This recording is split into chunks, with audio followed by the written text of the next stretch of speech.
Behave ka ha, behave ka, okay? Okay.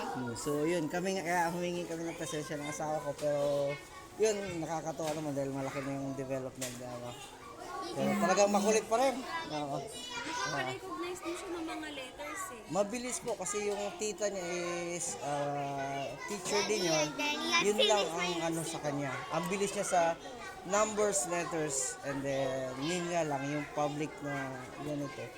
Ngayon lang po siya. Pero nakakatuwa. Kasi nasa Hong Kong po rin yung mother niya. Kaya ito, more online kami nag-uusap, ginagabayan namin to. Good boy ka daw anak, good boy ka, very good boy. Kaya, Sana magtuloy-tuloy. Kasi usually, mga 2 to 3 hours, okay siya. mm. After nun, Yun, may problem siyang bagot. Madali siyang mabagot. Kasi nga, yung na-stuck up siya sa bahay. Saka most of the time, ano na sila. Mm. Hey, hindi ka raw nagsusulat. Kung mapapansin niyo yung notebook niya, halos konti lang yung Mm. naman pa. Pero marami na po kaming nagawa